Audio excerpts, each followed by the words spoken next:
વિવિધ સમસ્યાઓ અને પડતર માંગણીઓને ધ્યાને લઈ ટ્રેડ યુનિયનો દ્વારા દેશવ્યાપી હડતાલ પડાઈ હોય, જેને લઈને 600 જિલ્લાઓમાં તેની અસર જોવા મળી છે. વિવિધ પડતર માંગણીઓને ધ્યાને લઈ ઘણા સમયથી ટ્રેડ યુનિયનો દ્વારા રજૂઆતો કરાઈ રહી હતી. જોકે તેમ છતાં ટ્રેડ યુનિયનો દ્વારા કરાઈ રહેલી વિવિધ માંગણીઓનો કોઈ જ નિવેડો ન આવતા આખરે દેશવ્યાપી હડતાલ પાડી છે. જેને લઈને સુરત સહિત દેશવ્યાપી હડતાલની અસર દેશના 600 જિલ્લાઓમાં જોવા મળી હતી. સુરત શહેર જિલ્લામાં પણ વિરોધ કરી ટ્રેડ યુનિયનોની હડતાલ પાડતા વિવિધ સેવાઓ પર અસર પડી છે. જેને લઈને હડતાલિયા કર્મચારીઓ મોટી સંખ્યામાં ટ્રેડ યુનિયનોના આગેવાનો કલેક્ટર કચેરી ખાતે પહોંચ્યા હતા અને અલગ અલગ 4 માંગણીઓ લઈને બેનરો સાથે વિરોધ પ્રદર્શન કર્યું હતું.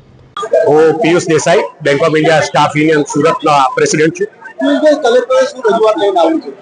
અમે અત્યારે એકત્રિત થયા છીએ સેન્ટ્રલ ગવર્મેન્ટના નવા 4 લેબર કોડના વિરોધમાં. વિરોધમાં એવું છે કે જે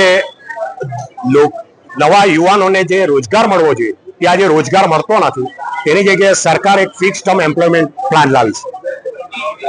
વાત કરીએ તો આજે કેટલા કાયદા રદ કર્યા, કેટલા સંઘર્ષ પછી મળેલા હતા સમાજને. આ ટ્રેડ યુનિયન એક્ટ જે લગભગ 1926 થી ચાલે છે, હવે એ ટ્રેડ યુનિયન એક્ટ આટલા વર્ષોથી ચાલ્યા પછી અત્યારે એકદમ શાની માટે જરૂર પડે? એટલે એ માત્ર મૂડીવાદીઓના મદદ માટે આ બધું કરે છે સરકાર. આ તો દેશભરમાં ટ્રેડ યુનિયનો દ્વારા પડેલી હડતાલ લઈને અનેક સેવાઓને તેની સીધી અસર પડી હતી, જેથી લોકોને રોજમરોની કામગીરીમાં વિલંબ થયો હતો.